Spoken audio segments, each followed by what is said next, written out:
We'd heard he was pretty hard taskmaster. There was stories around his Bible, which was his 1%er book.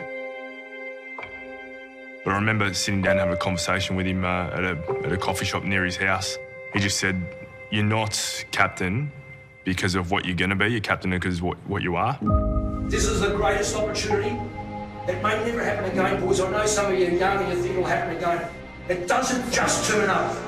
360-odd items, all numbered all through it, and how you tied your bootlaces to wearing garters so your socks didn't fall down and affect your ability to run. So we'd heard that he was at that level.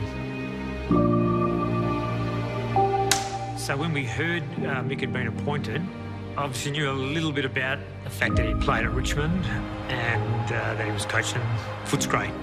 Yeah, really we were in the dark.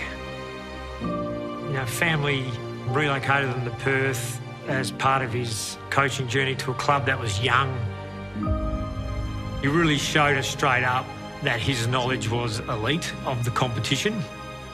You know, I felt like a really strong connection with the way Mick went about things and felt like it was going to be pretty easy for me to help get his message and his philosophies across our group. We hadn't really factored in what it was going to mean, one, for WA football and for the competition as a whole. You know, he was hard on us and expected a lot from us, but he also made you feel like he treated us like his sons at times. That was a big part of building that trust, there's no doubt. I think, too, what Mick was really good at was working out which buttons to press on individuals. Ultimately, that's what coaching is, get the best out of individuals and then bring them together as a team after that. So when he started coaching us at West Coast, he basically told us that the best defensive teams are the teams that win premierships or championships, whatever they're called around the world. That's what he wanted us to be. I think it was maybe the 92 grand final. A couple of players had tears in their eyes walking out of the team meeting. It was so emotional. The Eagles are going to win their first game. Standing ovation for Mick Malthouse. I certainly remember the pride of accepting that cup with Mick. You know, that's the everlasting memory. We were an extremely talented squad. He could have put his feet up and sort of let it run its own course, but he drove us really hard. The Eagles are premiers for the second time in 3 seasons. This is going to take one of the greatest efforts of all time. You're going to wear them down. And when that whistle goes, you're going to go together. No one left behind. No one tagging. No one faking. No one making out I can't go because I can't breathe in my lungs, it's all in my legs are bloody and I'm bleeding. You get up and you go again and you go again. There was one of them that he would always use at Collingwood and it was called the flea in the matchbox. And so if you put a flea in a matchbox, it would jump. We had that one. It would hit its head on the top of the box and that's all it could jump. You take the top of it away and it would still only jump that high because you've put a limit on what it's capable of doing.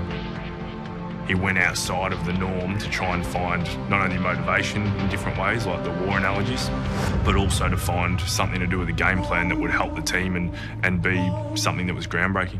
It's going to be a draw. It's unbelievable. Probably one of Mick's real masterstrokes came after the game. That night, he gave a speech about it being half-time. If we treat this as an opportunity, it will be. And I know a lot of players and supporters who were in that room left there pretty confident that we'd get it done the next week. So Collingwood win. It doesn't get better than that. I'm so grateful, and I know our players are, and the players from the Collingwood Footy Club, that they got to play under him, and that now we're still close and we're still get on well with him and still catch up with him a lot as well. What a moment, what a record. So 88 years since the man has actually done this in the game.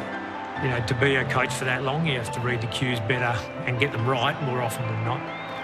He had to move with the times for a long time. He's so deserving to go into the Hall of Fame because of what he achieved. To go straight into coaching and no apprenticeship, really. What he's delivered to the game, to so many young men over such a long period of time, that it's played a big role in their careers and what they've achieved. So, contribution at a really high level, at a really successful level. Just totally committed, that's what, you know, the word that comes out. Do what he was able to do for such a long time, it's an absolute no-brainer that he's part of it.